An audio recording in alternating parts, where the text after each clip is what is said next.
masuk pada material kelas paling khusus dari piezoelectric material, yaitu kelas ferroelectric.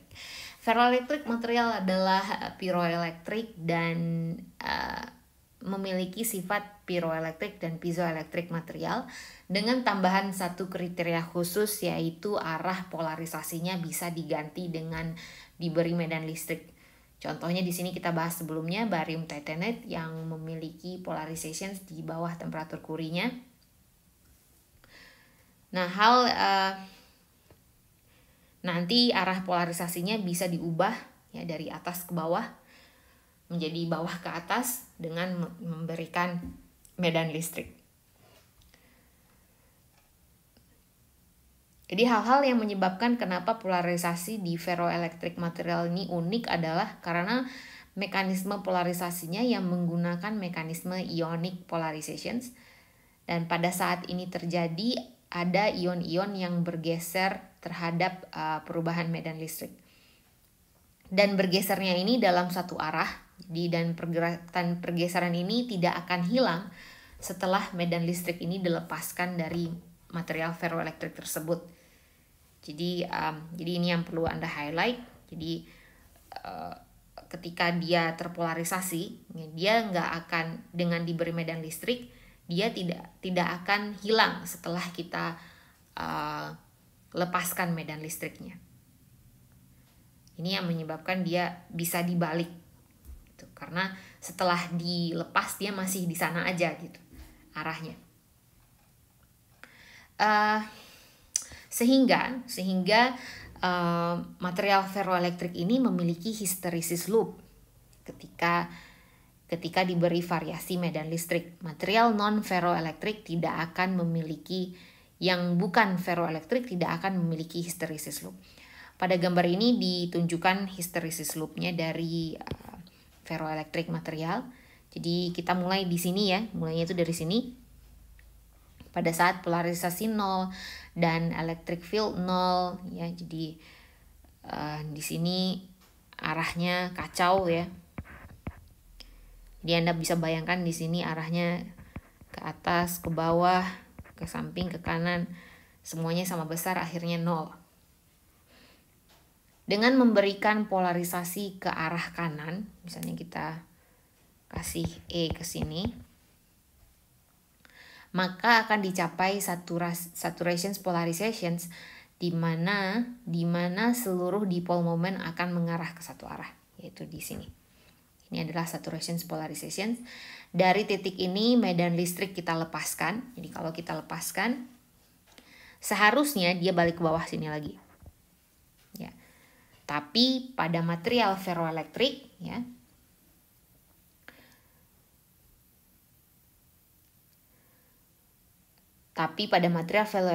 masih banyak dipole yang arahnya ke arah yang tadi, sehingga dia masih punya nilai P ya. Masih punya nilai P, inilah yang disebut dengan Raman polarizations. Itu Raman polarizations. Jadi bentuknya di sini mayoritasnya masih ke sana, tapi udah ada yang mulai mengarah ke yang lain.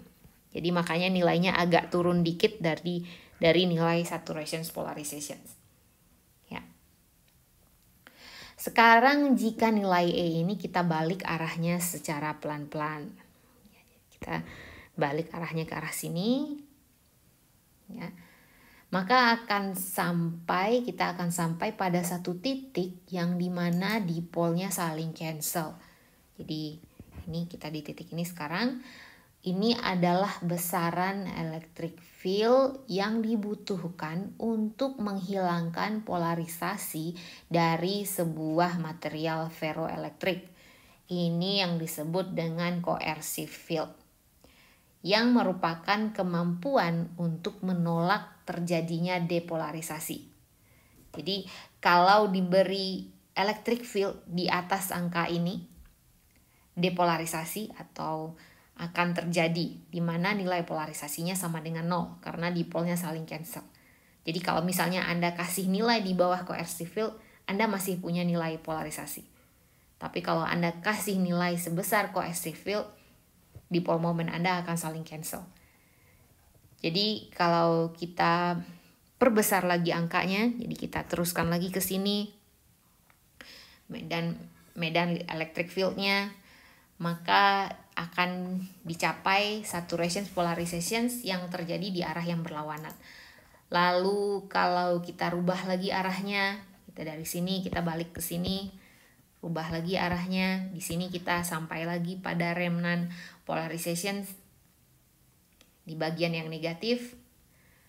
Terus kalau kita teruskan lagi ya, dibalik lagi E-nya ke sini, maka kita sampai lagi di coercive field. Ya, coercive field yang positifnya yang merupakan kebalikan dari angka yang di sini. Terus kalau kita teruskan lagi nilai E-nya, maka kita akan sampai di saturation yang di awal. Nah, inilah yang disebut sehingga membentuk hysteresis loop. Jadi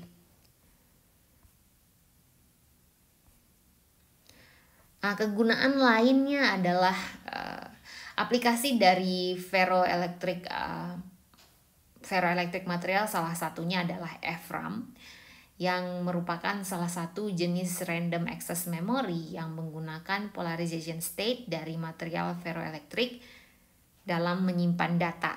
Jadi data ini disimpan dalam angka 1 dan 0 dengan memanfaatkan sifat polarisasi yang bisa diubah dengan medan listrik dari material ferroelectric. Jadi material ferroelectric kan bisa diubah arah dipole momennya. Jadi dipole moment yang ke atas dibilang 1, jadi bisa seperti ini, dibilang 1, yang ke bawah dibilang 0. Jadi ini kan tergantung dari voltase yang diberikan, sehingga kita bisa menyimpan data dalam bentuk 0 dan 1. Keuntungan EFRAM diantaranya read-write cycle-nya cepat, konsumsi powernya juga rendah. Jadi silahkan tonton video berikut untuk lebih jelas. Kemudian kegunaan lain adalah dalam MEMS atau Micro Electromechanical System. MEMS ini seperti robot ya. Di sini diperlihatkan bagian-bagian dari MEMS, ada sensor, ada aktuator yaitu bagian yang bergeraknya, ada komponen elektronik dan bagian-bagian lain. Prinsipnya ferroelectric MEMS ini bagaimana caranya agar energi listrik yang kita pakai itu sedikit aja, tapi pergerakan yang dihasilkannya oleh MEMS ini banyak. Jadi bagaimana caranya material ini diberi energi mekanik sedikit, tapi bisa menghasilkan energi listrik yang banyak. Jadi inilah yang dipakai, prinsip yang dipakai pada aplikasi material ferroelectric ini. Detail MEMS nggak akan kita bahas, jadi silahkan belajar mandiri jika tertarik dengan MEMS. Terus contoh lain ada micropump pada printer, jadi gimana caranya dia bergerak banyak tapi saya cuma memakai energi listrik dikit. Jadi dia memompa tinta di printer, jadi saya kasih energi listrik sedikit tapi pompanya harus banyak. Atau mikroaktuator untuk fokus di kamera atau robot sama seperti MEMS tadi. Yang intinya di mana terdapat pertukaran energi mekanik dan energi listrik.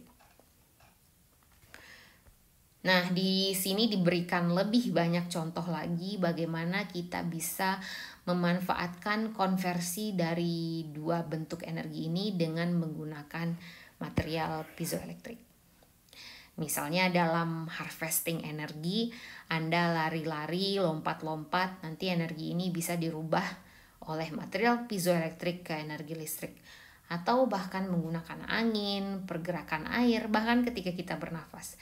Inilah yang dimanfaatkan oleh piezoelektrik nanogenerator. Jadi di mana energi mekanik yang dipakai digunakan untuk menghasilkan energi listrik. Namun ini masih dalam tahap riset, efisiensinya juga masih sangat rendah dan masih banyak yang bisa kita lakukan dengan material piezoelektrik ini.